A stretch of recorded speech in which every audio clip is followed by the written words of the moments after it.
I'll never forget the moment I found out my husband had planned to take the kids to Dubai for my birthday. I remember standing in the kitchen, staring at my phone screen in disbelief. It was a simple text, but it hit me like a punch in the gut.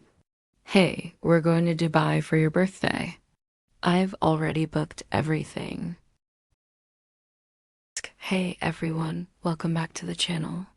If you're new here, don't forget to hit that subscribe button and turn on the notification bell so you never miss an incredible story like this. I blinked a few times, trying to process what I was reading. My heart sank as I tried to make sense of it. For context, my birthday is always a big deal to me. Not in the way people expect, with grand gestures or surprises, but I'm the type who likes to spend the day with the people I love, doing something meaningful. A quiet day, a small celebration with family, maybe a nice dinner out. That's all I wanted.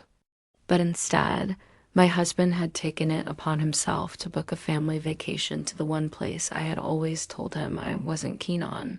Dubai. It's not that I have anything against Dubai. The city is gorgeous, modern, and full of extravagant things to see. But with young kids, I'd always said I wasn't interested in going there.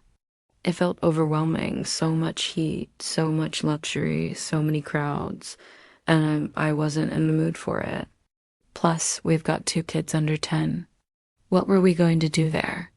Shop in air-conditioned malls while sweating bullets? Or drag them around a city where everything costs a fortune? But here we were. My husband, Adam, had already made all the arrangements, including the flights, hotel, and of course, the kids' outfits.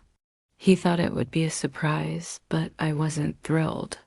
Not by a long shot. I should have called him right then, but instead I sat down.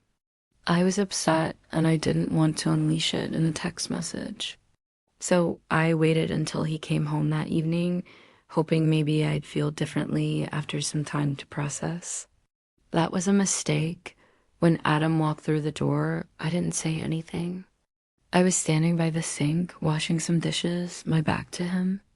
I heard him set his bag down in the hallway, heard him start pulling the kids' shoes off by the door. He always did that. It was one of those things I loved about him.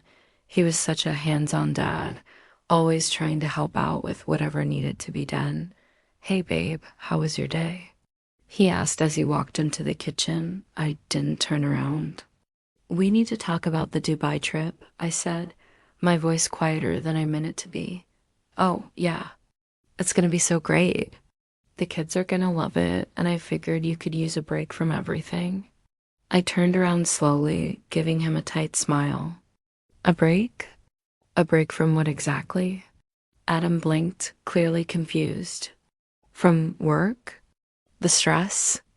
The same routine? I thought you'd be excited. Excited? Adam, I told you I wasn't interested in going to Dubai. It's too much. I didn't want to go there for my birthday. I tried to keep my voice steady, but the frustration was seeping through. He blinked again, this time with a little more uncertainty. I thought it'd be an amazing adventure, a way to get out of the usual grind. I booked everything: flights, the hotel on the Palm, dinner reservations. I figured you'd be happy to have a big experience.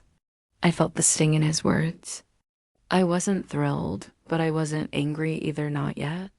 But Adam, you didn't even ask me what I wanted. You didn't even consider how I might feel about it. I saw his shoulders slump, and I could tell he wasn't expecting this reaction. The kids were in the living room watching TV, but the air in the kitchen felt tense. I thought I was doing something nice for you, he said quietly. I know you did, I replied, my voice softer now. But you didn't listen? You've planned this whole thing without any thought about what I might actually enjoy for my birthday. The silence between us was thick. He finally exhaled, letting out a long breath. So, what do we do now? Well, I said, turning back to the sink, not wanting to look him in the eye, I guess we'll go. Because you've already planned everything, and the kids are probably looking forward to it. But it's not what I wanted. It's not even close. The next few days were a blur of packing, prepping, and forcing a smile for the kids. I didn't want them to see the tension between Adam and me, and I didn't want to ruin the trip for them. But as we boarded the plane and headed toward Dubai, I couldn't shake the feeling of being swept along by someone else's idea of what would be great. Dubai was every bit as dazzling as I had imagined, but none of it felt like a place for a quiet, personal celebration. The crowds, the glitzy shopping malls, the endless desert, all of it felt too much for me.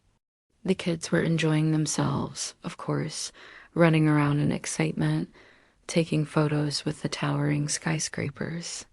But I felt lost in the shuffle, like I was just another tourist in a city that wasn't made for people like me. The tension between Adam and me didn't get any better. Each night after the kids went to bed, we'd sit in the hotel room, our conversation awkward and strained. It wasn't just about the trip anymore. There were little things building up, like the way Adam kept brushing off my concerns or how he'd disappear for hours during the day to go explore the city on his own. I tried to tell myself I was just being overly sensitive, that this was just a stressful vacation, but deep down, I knew it wasn't just about Dubai. It was about the disconnect between us. How we drifted apart without either of us noticing. Things came to a head on the third day. We were at the Atlantis resort, sitting by the pool while the kids splashed around. I was trying to relax, but the sun was beating down so fiercely, and I couldn't help but feel a little out of place in my swimsuit. Adam was chatting with some other families, laughing and enjoying himself, while I was left alone with my thoughts. I couldn't keep pretending everything was fine. I got up, walked to the edge of the pool, and called out to him. Adam, can we talk for a minute? He glanced over, then excused himself from the group. Sure, what's up? I waited until he was standing beside me. I need to know if you even realize what you've done. He frowned. What do you mean? I feel like you've completely ignored what I wanted. I didn't want this trip. I didn't want to come to Dubai, and I don't feel like you care how I feel anymore. I said it all at once. The words tumbling out in a rush, his face fell. And for the first time on this trip, I saw genuine regret. I'm sorry, I really am. I thought I was doing something special. I thought this would be a way to make things better. But I should have listened to you. I just didn't know how to make things right. For a moment, we stood there in silence, the sounds of the kids playing echoing in the background. Then Adam stepped closer and took my hand.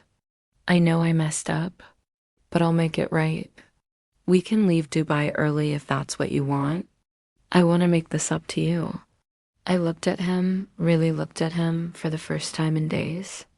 I could see how much he genuinely cared, how much he wanted to fix things. It wasn't about the trip anymore. It was about us, about the way we'd gotten lost in the hustle of life. I realized then that it wasn't about a grand gesture or an expensive vacation. It was about him understanding me, about us reconnecting. We didn't leave Dubai early, but we did take a day off to just be together. We walked around the city, talked about the things that mattered to us, and for the first time in a while, felt like a team again.